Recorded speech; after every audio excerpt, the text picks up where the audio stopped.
Okay, Valeria, whenever you're ready to introduce. Super. Thanks, Tim.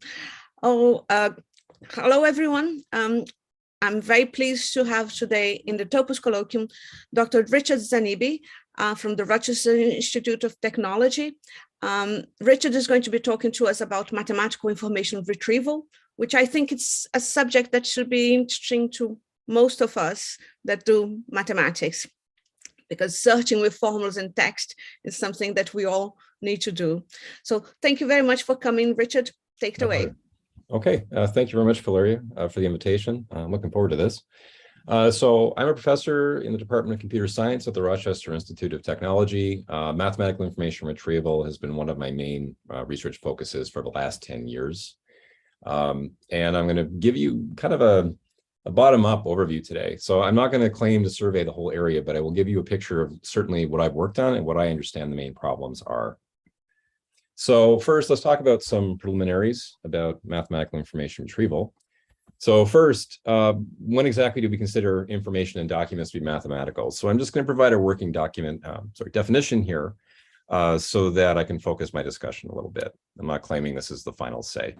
So for myself, I believe that information in a document is mathematical when one of the following things is true. So if it defines or describes a computation or the mathematical properties of that computation, including the operators, the arguments, values, relationships to specific problems or models that the computation is for, that's mathematical information. Second example would be for mathematical concepts being defined or described. And in this case, we're talking about things like theorems, lemmas, the definition of the concept of inverse, and problem and model formalization. So how you tie a particular task to concepts you'll use for modeling that problem.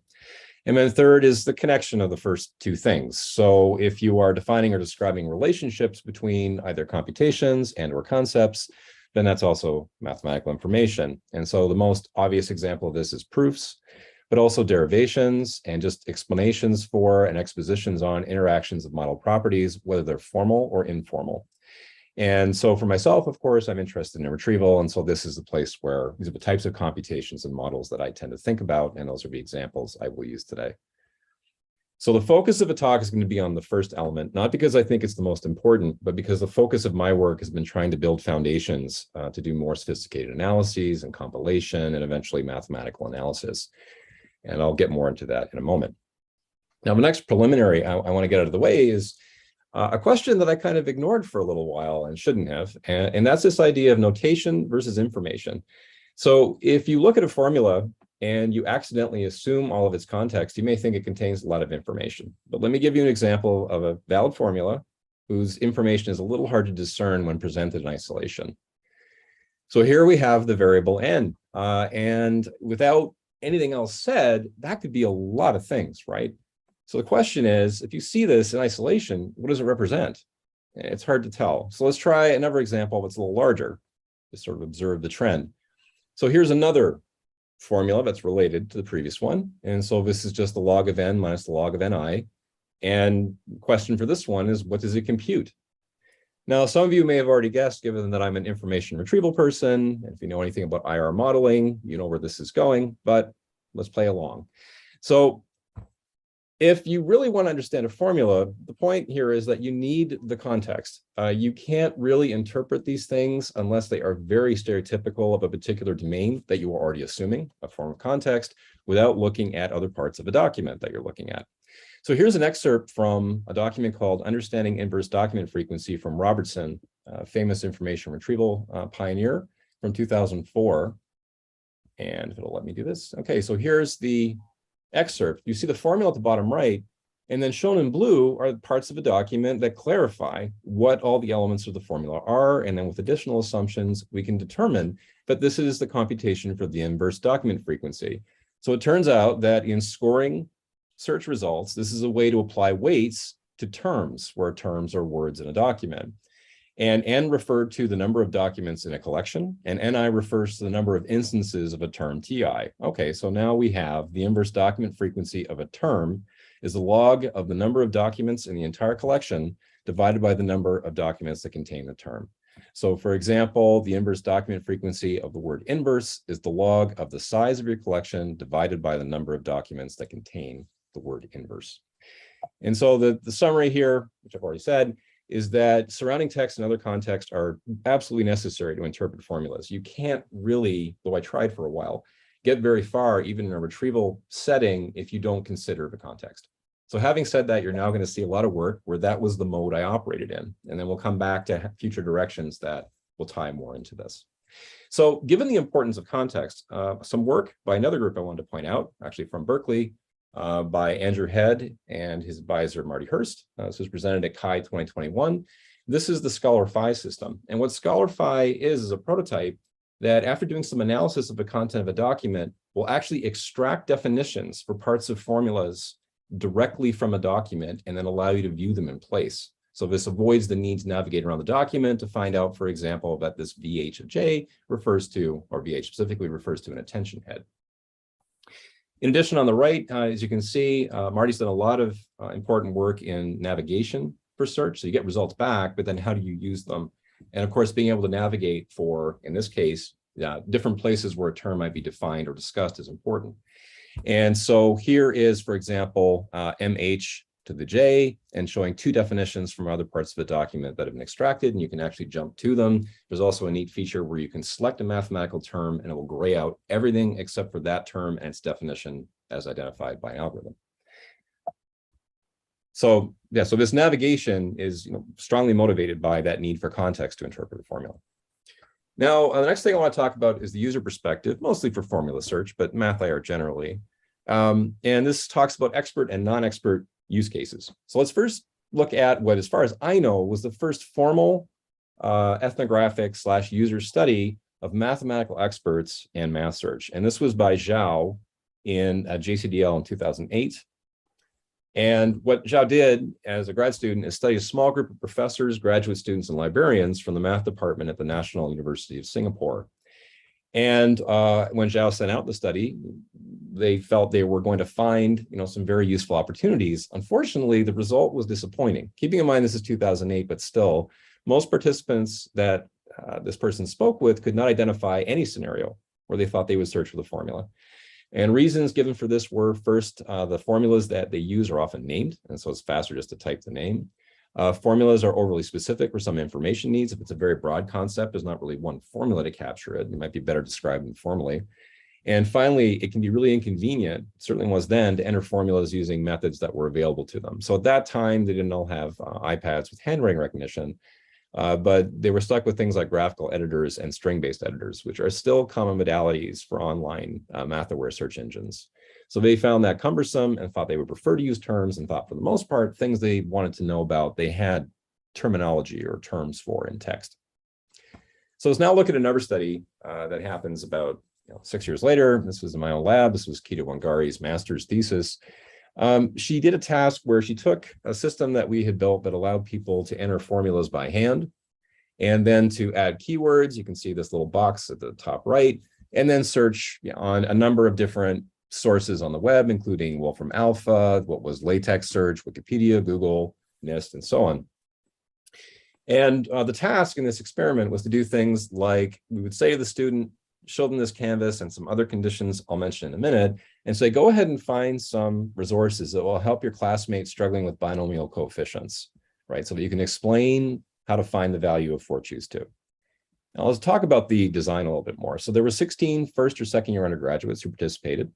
We had just 4 tasks that we rotated through conditions, so that the order of conditions I'm about to show you, we tried every order with rotating each time we got a new participant to avoid bias.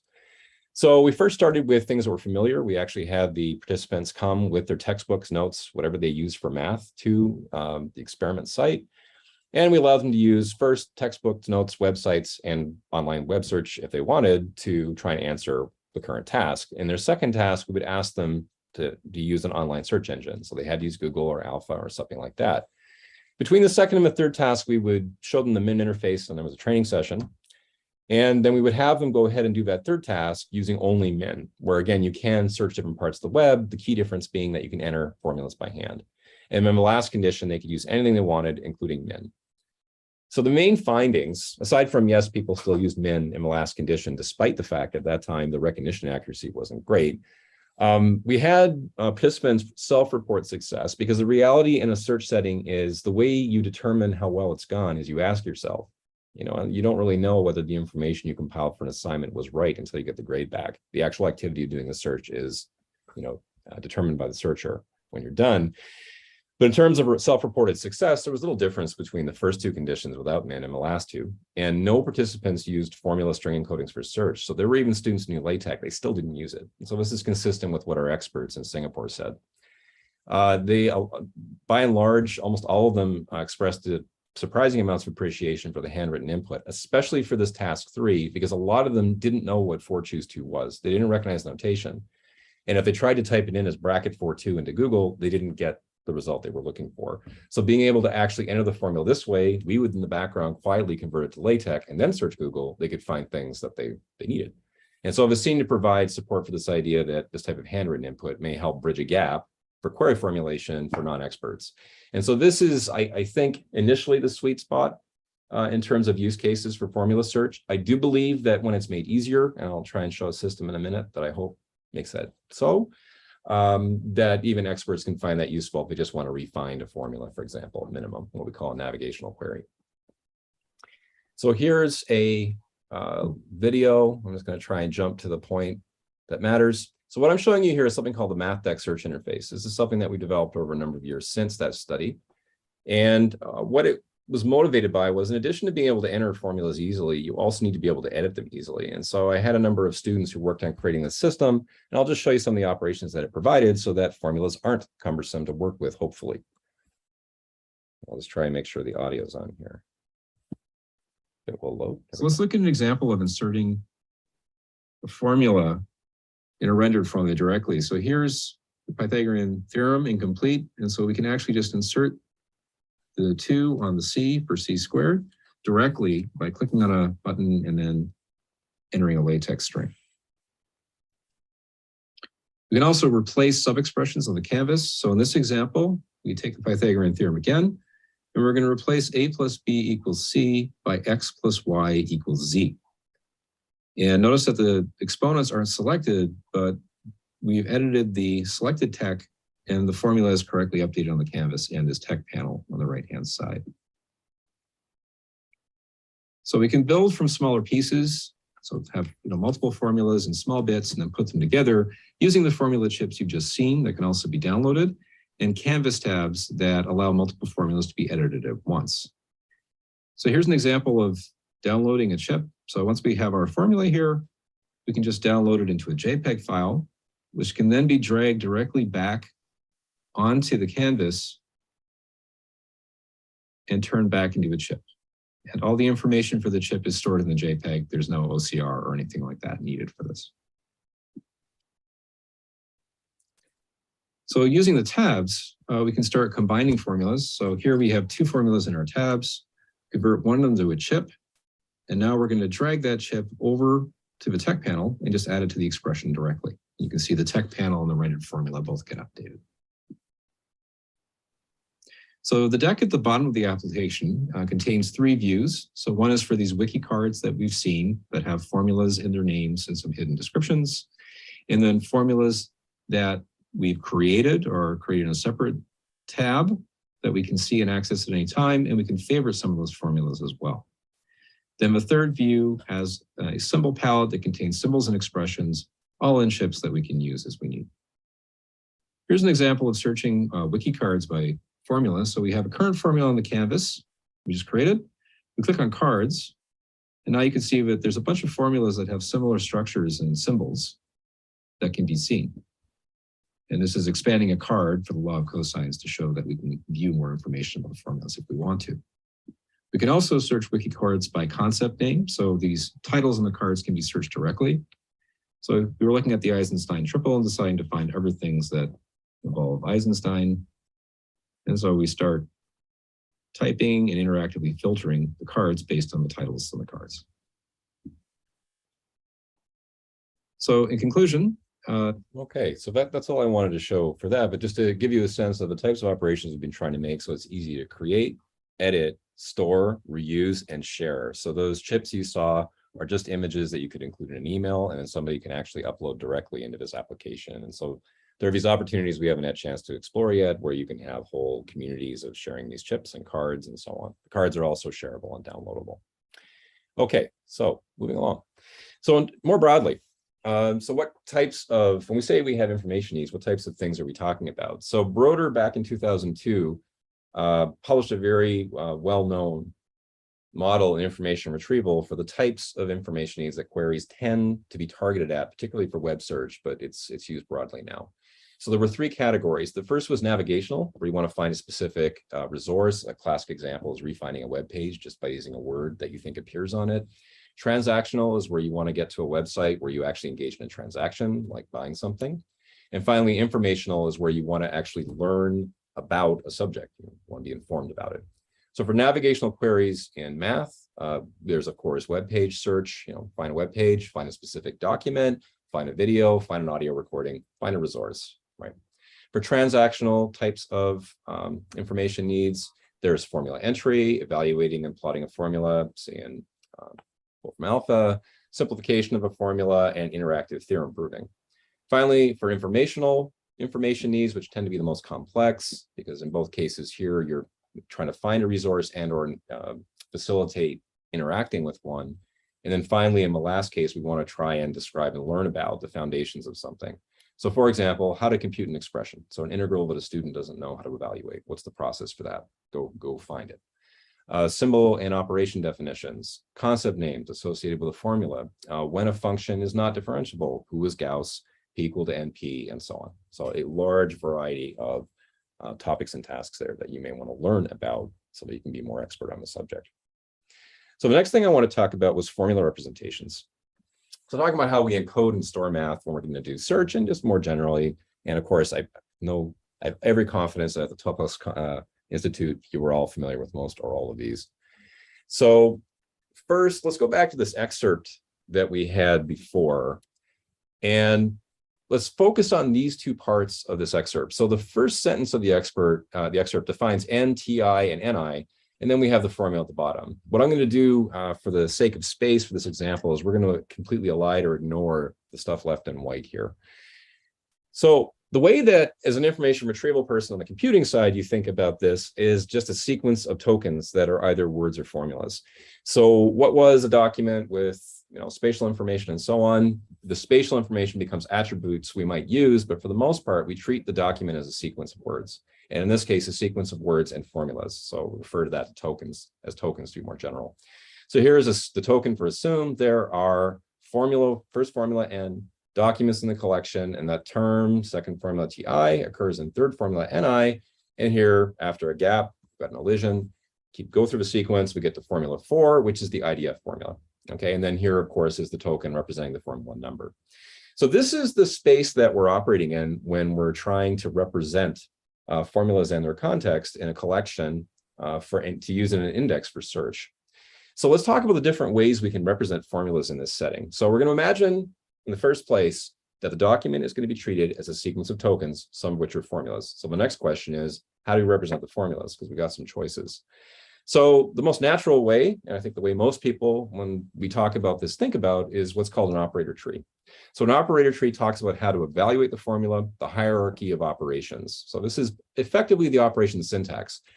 I did not say semantics because, as I mentioned before, I can show you a formula, and if I don't give you the full context that it was presented in, the types of variables can change, the meaning of operators can change. It's not necessarily grounded. So technically, an operator tree just saying operator, operator, argument, argument is telling you names of operations and names of variables. It's not necessarily telling you the whole story. So an operator tree will tell you, though, if it's properly defined, the operator and relation precedence, associativity, and commutativity of operators like plus, where it doesn't matter if you do it left or right to left. And those will be explicit in the tree. So whatever organization you've chosen for your representation there, so whatever the specific precedences are, the specific associative operators and so on, you'll get that. So examples of this are content MathML and prefix notation you see in Lisp expressions for those who are computer science notation, where you have a series of nested brackets where the operation is always at the top, and you can invert that to something where the operations are in the interior of the tree and the arguments are at the leaves. The second representation that we commonly use, so LaTeX is in this category, is a symbol layout tree. Symbol layout trees basically tell you how to draw a formula based on a spatial arrangement of symbols on writing lines and font and formatting instructions. So maybe you want a math blackboard bold on, your integer z. So LaTeX and presentation MathML are probably two of the most common examples of this. There are many others. Anything that falls in this category of here's how to draw it is an SLT. And then finally, we have visual representation. So this is where the formula has already been rendered. We can already see it. And so now we can, of course, capture the appearance using the image of the formula as rendered directly, or we can describe it in some other ways that either do not use named symbols, do not use named relationships, or both. If you have both, you probably are using an SLT to describe the formula. So at this point, we have only partial information about how to draw it. So we have raw images, of course, where you have neither named relationships or symbols. You have line of sight graphs where you might know the symbols, but you don't know the writing lines, but you can talk about what pairs of symbols you can draw a line between the centers of. And then finally, spatial partitions. So things like pyramidal histograms of characters, which I'll illustrate in a little bit. So here is operator trees, our first representation there. And they represent expression syntax. So how to evaluate a formula, what happens first and to what. Okay. So this is showing at bottom left, this sequence-based representation of a document, and it's showing for the first, second, third, and fourth formula in those cases, what the operator tree looks like. So for the reference to the number of documents n, that's just a single node n. For t sub I, we note this as t sub I. The reason I have not written index or subscript element here is because from the document itself in a retrieval setting, we would not normally know what the semantic of that is. And so in retrieval world, we treat these as subscripts, even though technically we're seeing it's an operation. So we know that it is a subscript representing an operation. We generally don't know what the specific operation is without going to the text. So 2 and 3 are just t sub I and n sub I. And then finally, we get to the more interesting formula for the inverse document frequency. And we can see here that in this expression, the last thing you would do is test equivalence between the left-hand side and the right-hand side. And the left-hand side and right-hand side are evaluated bottom up from the arguments at the leaves through the operations, right? So for example, here we have n divided by n sub I. So here's n sub I. We divide n by that amount. We take its log, and that's the right-hand side of the equivalence. Okay, so this is operator trees, and this represents our syntax. We want to talk about how to draw a formula with symbols and relationships. That's an SLT. Same 4 formulas. You'll notice that the first formula is exactly the same. Single element's a single element. We have a slightly different representation, though, for the subscripts. In an SLT, it's normally a hierarchical representation where we don't move the relationship to a parent. So we would say that T has an I that's subscripted relative to it. Same with the N. Then back over to the IDF formula, we have a main writing line with IDF parenthesis T parenthesis equals log fraction line. The T has that subscripted I. The N is above the fraction line. Below the fraction line is an N sub I. Okay, so all this is telling us, this is just a sort of cleaner way to see what you would see in LaTeX. It just says these symbols are adjacent. These things are above or below or in different positions relative to these symbols. It is possible to have prefix subscripts and superscripts and so on, but we won't look at that here. Okay, finally, we have the operation syntax in the operator trees. We have how to draw it in the symbol layout trees. And then the third family representations we have are the visual ones, where we're describing the appearance, but we're not using both named symbols and named relationships like you would in an SLT. So this is all 4 different representations of appearance for the 4th IDF symbol in our excerpt. On the far left, we just have a raster image. This could be like a PNG. It's just a matrix of pixel values, right? So if you want anything out of that, you need to do some further analysis. Second example would be what you would get in something like a portable document format. So if you used LaTeX and rendered using PDF LaTeX, what would appear in the PDF are instructions to draw these symbols, right? So I've drawn the LOG, even though it's 3 characters as 1 token, because that information is actually usually written into the PDF as well. So you would know that it's the 3 characters LOG and they're a token, okay? If you remember to use the backslash in tech. If you don't, it's just LOG. So, but in this representation, you have way more information because this ends up being drawing instructions. It doesn't tell you where the writing lines are, but it says exactly where the symbols are in the image. So you have more information here in the vector than you do in the raster. In the the third example here, now we're taking that, just for illustration, we're taking that PDF example, and we're going to draw a line of sight graph. We're just going to take all pairs of center points between two symbols. And if I can draw a straight line without going through another symbol, I'm going to add an edge. So this is our first, example in the visual setting of having an actual graph, right? So it's a little hard to see here, but this is showing the I is beside the D is beside the F. These guys are all beside one another out to the right bracket to the equals. And then the log, of course, can see N fraction and N, and then Ni can see its subscript and so on. So this just gives you a graph representing who can see who. The fourth representation is a slightly different approach where we say, okay, suppose we only knew the symbols again. Rather than try and build this line of sight graph, what if we just start partitioning the region and see what symbols fall where, right? And so at the top, you would say, you basically have an exhaustive list of what symbols are here. This can be a binary vector, could also be a frequency vector, but at least in my lab, we've been using binary vectors. So, you'd have a bit vector, basically a very long sparse bit vector that says I have an I have a D, I have an F, and so on. Then you would split horizontally, the second level, and then vertically, so into two parts, left, right, top, down. Then you go another level, and you split 3 ways horizontally, and then 3 ways vertically, and you get the idea. In practice, we found that it's actually a good idea to go 5 or more levels down if you want to have good discrimination, particularly in the horizontal direction, because formulas tend to be a lot wider than taller on average.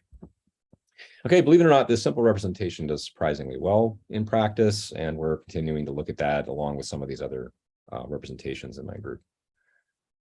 So now we have these representations, but we want stuff to search. So where does that come from? So the original question on this slide is, where do formulas come from? But I realized that was ill-posed. So let's repose that as, where do searchable formulas come from? Where do the things that I'm going to be able to pull out of an index originally exist? Generally speaking, you're talking about things that exist on the web in whatever form, for mobile, regular desktop, whatever. And usually you have either tag math. So in something like MathDeck Exchange, there will often be tags telling you where formulas are. And then also sometimes people will just have, LaTeX delimiters or other delimiters for JavaScript libraries like MathJax that will render formulas just described in plain text. So you have to assume that it will pick it up and then it will draw it for you. In addition to that, you have standalone documents, PDFs in particular, because they're so ubiquitous now. And if you're going to do this at scale, you have to worry about both modern ones, or born digital, where we have instructions for how to draw the symbols, but also scanned and possibly OCR documents. OCR for math tends not to be very accurate in general. It hasn't been a focus to the present. And so you tend to have a lot of errors. So when you have scanned data, you have to have some fallback strategies to manage that. Then, of course, there's also word processing and presentation files, PowerPoint slides from people's lectures, and so on.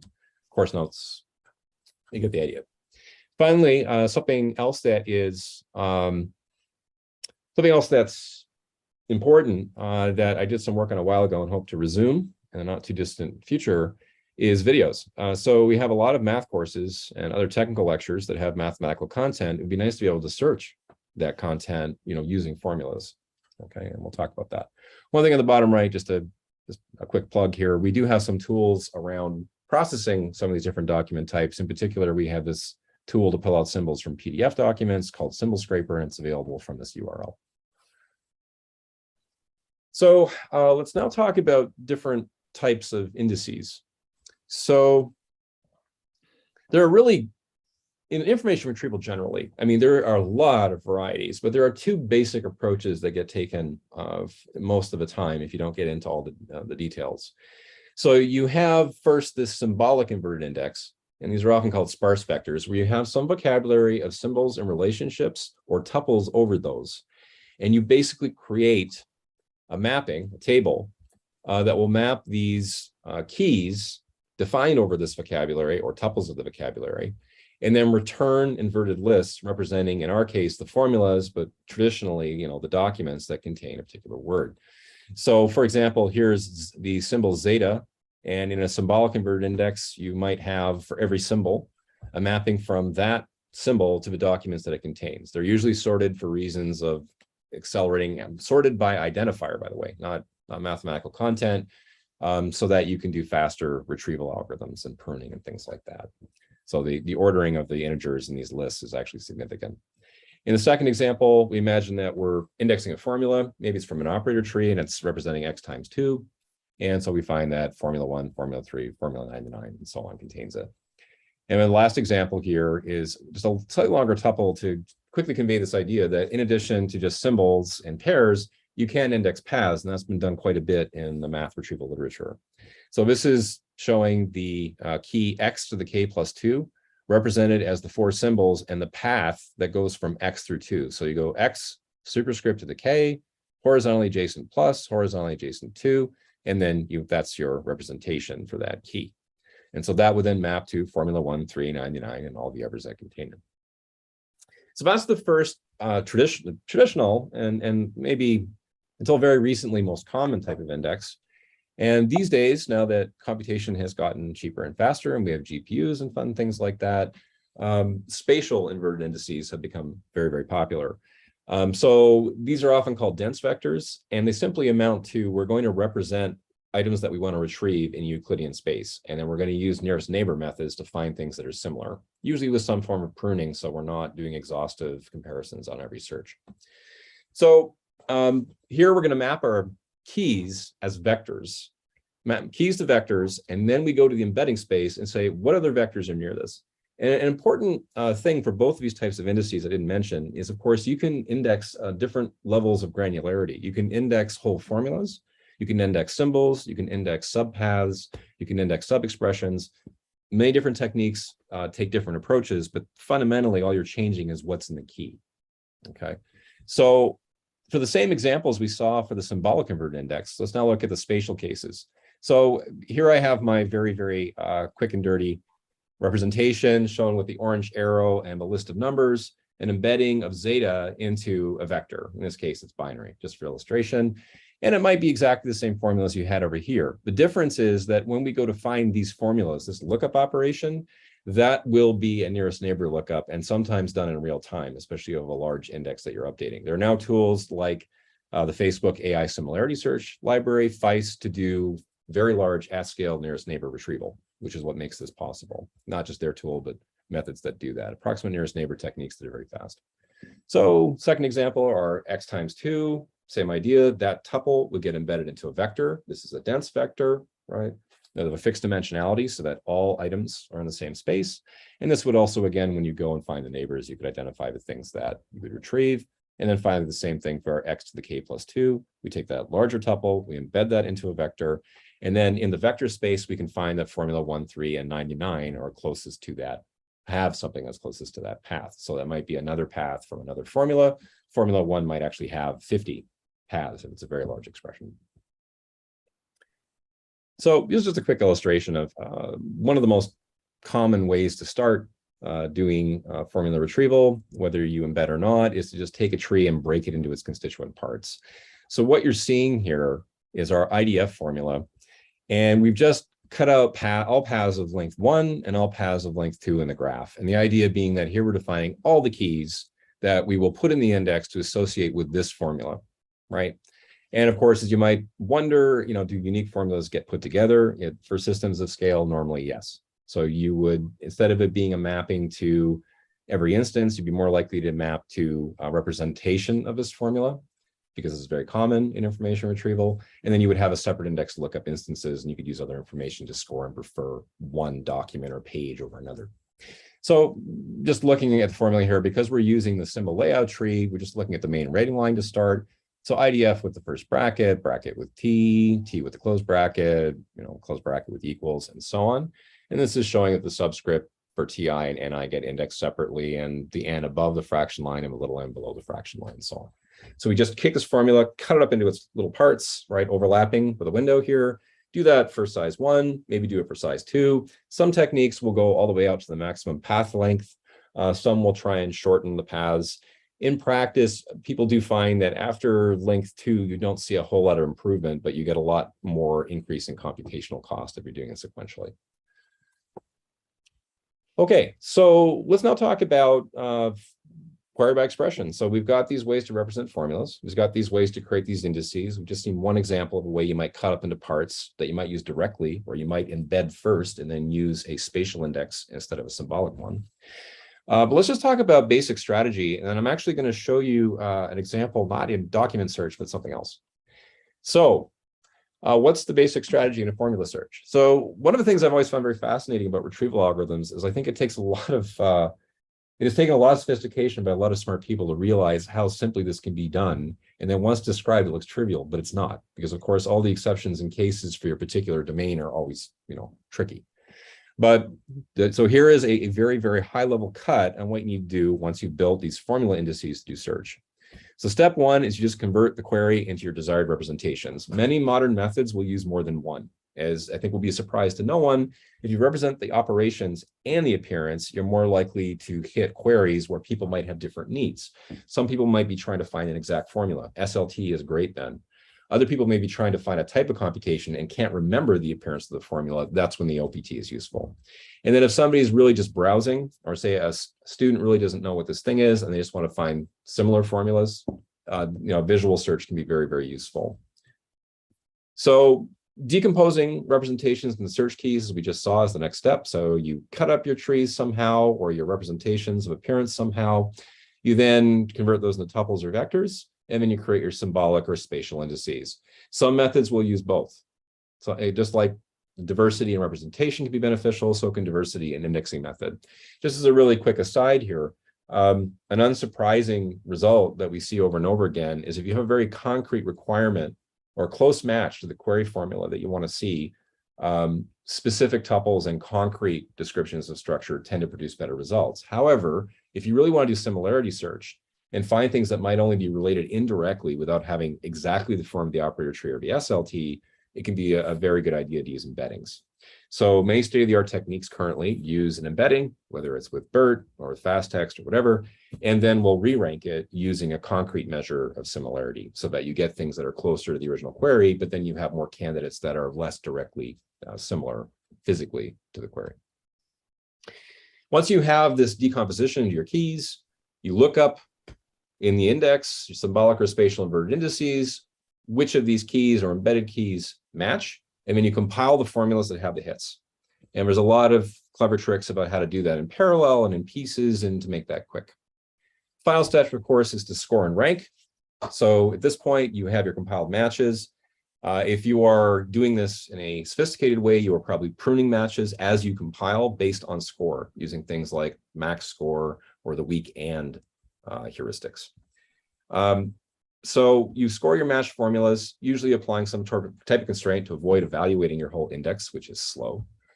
And the types of scores we usually have are surprisingly stable and consistent. So for the most part, if you're doing, even with sparse vectors, where you're using the symbolic things, cosine similarity tends to be a default.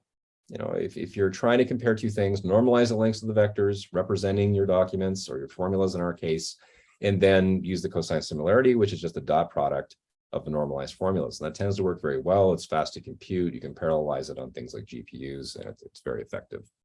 In addition to that, we of course have TF-IDF and BM25, which are two very well-known information retrieval algorithms that have a close relationship with the dot product and the cosine similarity, but are somewhat different. They tend to take frequency and information more into account. In general, models are designed to collect matches and score using an accumulator. This is important because if you are using the sum as the principal combiner in your scoring function, well, you can do things in parallel, right? So from the computational side, a motivation there is to allow things to be independent. Not necessarily always the best, but also in practice, people don't often find they can do much better than these sum-based scores. And so because they're so computationally efficient, they tend to be the default. So I said I would show some formula search, and I'll keep my promise here. This is the tangent V system. This actually does visual search on line of sight graphs. So what you're seeing here is a query of pi choose E, or vector pi E, I think here, where we have the formula that was given in LaTeX, and this is showing handwritten notes from a lecture that had been matched and returned, showing the matching formula. We're now going to visualize those matches and show the line of sight graphs. So we just hit a button here. We can now see the line of sight graph in the query, and the line of sight graph as it was matched in the document. You can see that the pi-e is being matched, sometimes even with different brackets here. Richard, I don't think the video is showing right now. Oh, it's not? No, Oh, at sorry. least for me, it's not. Not okay. Okay, now something is showing. Can you see it now? Yes, I can. Thank Okay, you. let's try it again. I think maybe the ad interfered or something. So I'll try and do this quickly. Sorry. So this is showing, pi choose e, and this is showing handwritten notes extracted automatically from a lecture video through time, which you'll see in a moment. And we created keyframes that this then searches. Okay, and what we see here is pi-e being matched in parentheses and square brackets. And then over here, we're going to show the matching graph in the line of sight. So now we're drawing line of sight graphs. This is the line of sight graph for each panel, and you can see lit up in colors the match to the query. Mm-hmm. Okay. Yes. Mm-hmm. The next thing that we'll show here is navigation. So we actually kept track of temporal information, meaning we know where these things you're seeing on the right appeared in the video. So if after seeing one of these panels, you click on something, as we'll see in a minute, you actually jump to where in the video that was first drawn. So you can see that Anurag is now drawing that expression. So you can actually use this for temporal navigation in videos. And again, this extraction of those keyframes is completely automatic. So we're now going to click on another. So we're jumping to another place, and now we're writing another expression that we just clicked on real time. All right, so we're going to show one other thing here. So these keyframes, again, allow navigation. So this was originally designed to help students in classes. So on the right-hand side, you see these keyframes. You can select one. Right. So we'll do it in a moment here. If we're just deciding what to click. Go, Kenny. Yeah, here we go. So we click here. We now click on that expression, and you can see we just finished the E that we clicked on. We also, in the way we created those keyframes, we indexed the video using computer vision techniques in ways that allowed us to actually show the video in different ways. So right now we're seeing normal video. This is now showing a binarized video where we had just outlines showing the instructor with an update every second. In a moment, we're now going to click on that content button, and we're going to actually remove the instructor. And this is done completely with temporal analysis and computer vision techniques. There's no manual editing or anything like that. And you will watch, if you watch carefully here, the things that are drawn on the board still appear in real time. Okay, Right. so this technique was designed originally with the motivation to help students with low vision have ways to view course content, but also this proved to be, a useful technique more broadly. Okay, for multimodal search, I'll be relatively quick here. There is, once you start searching with formula and text, there's of course a broad variety of techniques. There are existing systems already like Alpha and Symbolab and various other systems online, but mathematical search techniques are still maturing. So one of the things that our group did, in particular, my PhD student, Mansouri, who's now a professor at the University of Southern Maine, for 3 years, he participated in the CLEF competition. And we ran this answer retrieval for questions on MathTask. What we did with this basically was we took questions from MathStack Exchange, and then we invited people to run the queries, and then we hired students every year to evaluate the relevance of those queries for 2 tasks, and in this last year, 3 tasks. The tasks are at the bottom here. The first was, given a posted question as a query, have these participating systems search all posts in MathStack Exchange, which thankfully is available, and return relevant posts. The students we hired, about 8 to 10 each year, would then go through and determine for thousands of hits whether or not that these hits were relevant to a particular question. Over 2 years, they annotated over 230 or 240 test queries on a variety of different topics, things that are conceptual, computational, and on other types. The other innovation that we had there was we did a formula task, but we took the context into account. So in other words, when we asked the students to evaluate whether the formulas that, you get a post and you select a formula and say, I'll search on this formula, the formulas that are returned, we would ask them to look at the definition of that formula in context. So the post didn't have to be about the question, but the formula and its full definition in that post had to have some relationship with the query. okay, the formula and the topic it came from. And so that additional context is different than previous tasks where people just looked at structure of the OPT or structure of the SLT. Finally, this last year, Vit Novotny from the Czech Republic, and the University of Masaryk, PhD student actually proposed, well, why don't we redo task 1, but we're only going to have people do just straight QA. So you return a single answer, right? So just fully open domain question answering. And so we evaluate that this year. One quick summary there is it turns out that you can get reasonable correlation with relevance if you use keyword matching using things like Blue. So that's a promising direction, and we're hoping more people will do that. So here's an illustration of Behruz's work, where he was trying to, we're still in the domain of math search. For time, I can't get further than this, but basically the idea was, well, let's not just search the formulas, let's actually tie in the text that surrounds it. And so what we have here is there's a technique called abstract meaning representation. It was developed by Kevin Knight and a colleague in, I think, 1997. And the idea was you create a fixed vocabulary of almost an operator tree for language. So when I saw this, I was like, oh yeah, we're going to fuse that with an OPT. And that's exactly what Behruz did. So what you're seeing here is you can actually now get neural networks that will generate abstract meaning representation trees for raw text. And as you might imagine, they're not really designed to work with math. So the trick was we would take a sentence like this, find x to the n plus y to the n plus z to the n general solution. We would remove the formula and just replace it with an identifier. So AMR is good at saying, oh, you've got a named entity with one node. Oh, I'm good with that. So if you gave it as a word or a name, it just says, oh, it's a named thing.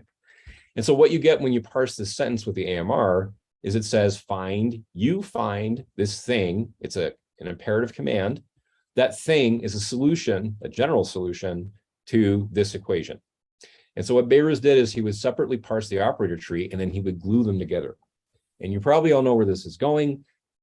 The very short of it is we used a BERT and transformer neural network model to then encode this as vectors so that we could do dense retrieval using one of these spatial indices. And we managed to outperform the state of the art. And of course, it's not surprising because now you're using more context. Now, in our particular case, this was limited to one sentence because that's what the AMR parser worked best with, but I think there's more to be done. And there are other techniques other than AMR that could be used for this. So some closing thoughts, just sort of taking stock and moving forward.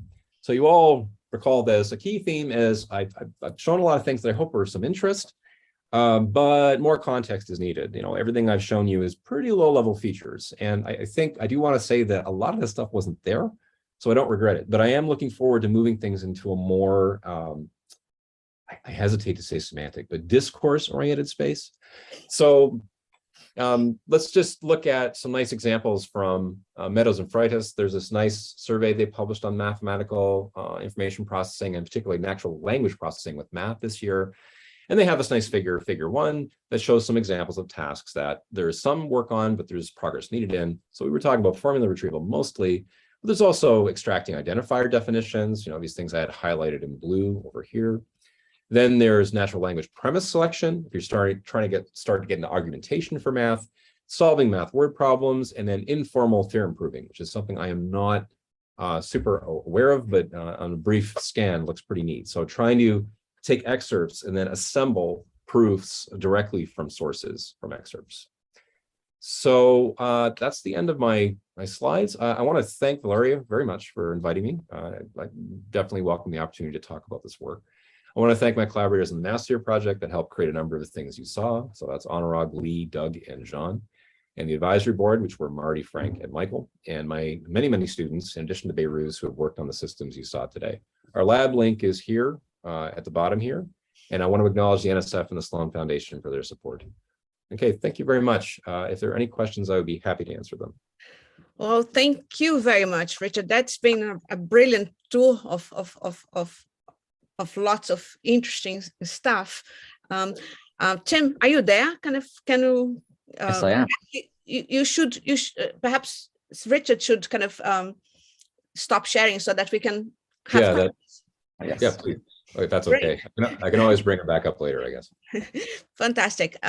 You know, I have dozens of questions because we have at Topos a project on kind of mathematical information retrieval somewhat, Okay. more related to, not related very much to the formulae, but more to the concepts. But you know, I want to see if there is anyone else who kind of have questions before me. But sorry, where's my head? Thank you very much. It's time for everyone to clap. Oh. Thank you. Or put a little reactions over there. Thanks a lot. Well, thank you very much.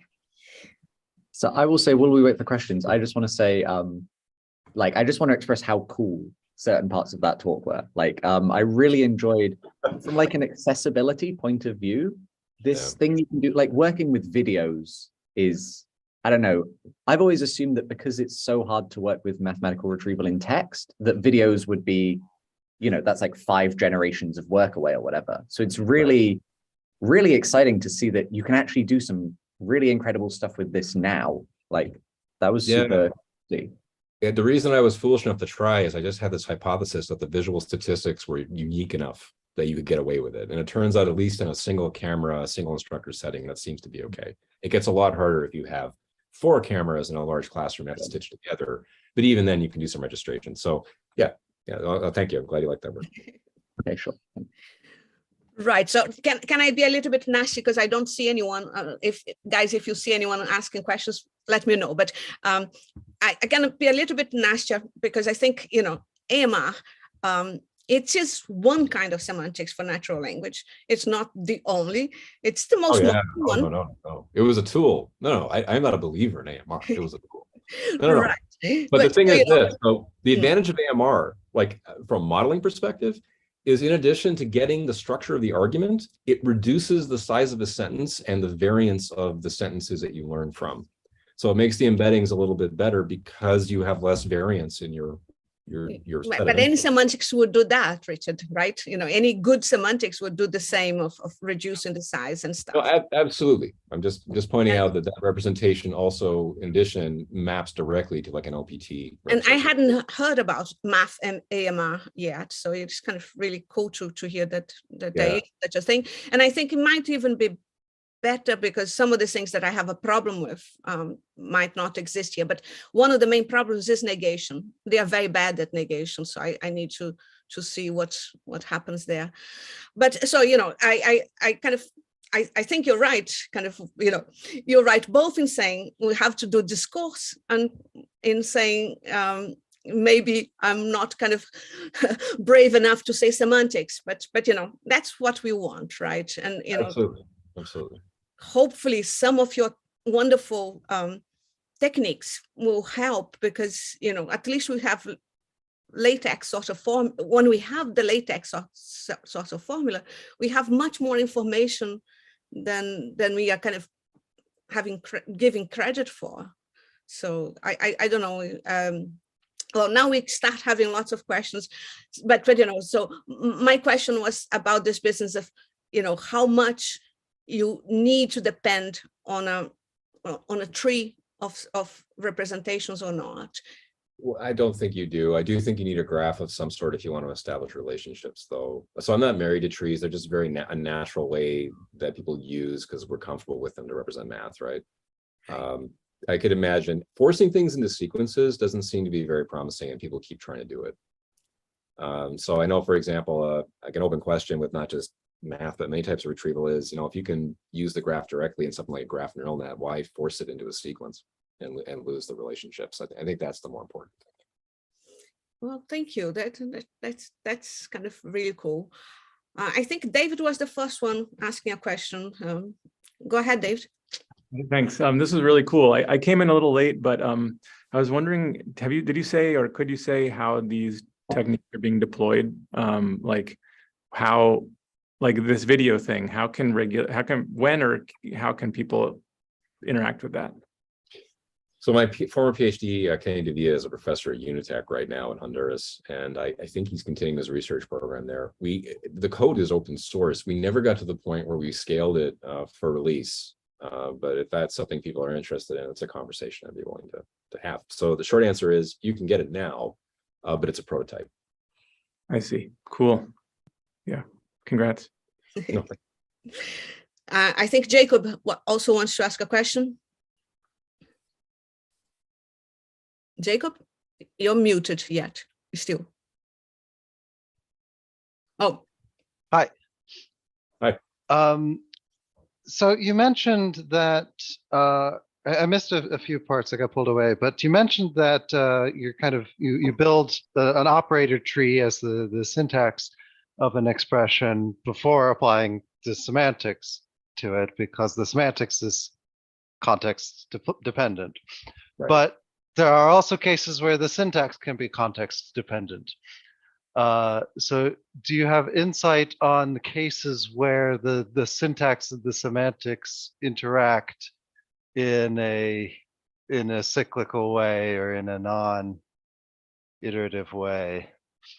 Well, so a little bit. So I will say that one of the hard limitations we have is if you want to parse operator trees, currently the way you would do that is isolate the formula and pull the tree out, and that means you're forced to a grammar. And you're absolutely right. If all of a sudden an operator can have multiple arguments, or in fact its dominance of other operations, its extent is now changed. Yeah, that we won't capture that with the current model, and so that's a limitation. I've always wondered if there's some way to try and learn a set of graphs. I think category theorists know much more about this than I do. But I haven't seen anyone try to do it yet, just because at scale, I think it's really hard. And so right now, yes, we're kind of operating in a space where you might have a small family of grammars that you force on everything, but that's obviously not ideal. One possibility, of course, is to try and learn some form of correction based on context. Nobody's tried that. That might be possible, but you probably want a pretty small family of edits there. Sure. All right, thanks. You're welcome. Right. And anyone else kind of, or can I carry on pestering Richard? I can't see anyone. Valeria, if there are no more questions, though, maybe we could end the live stream and take the discussion offline. If there are no more questions. Thank you very much. In which case, yes, let's thank Richard again.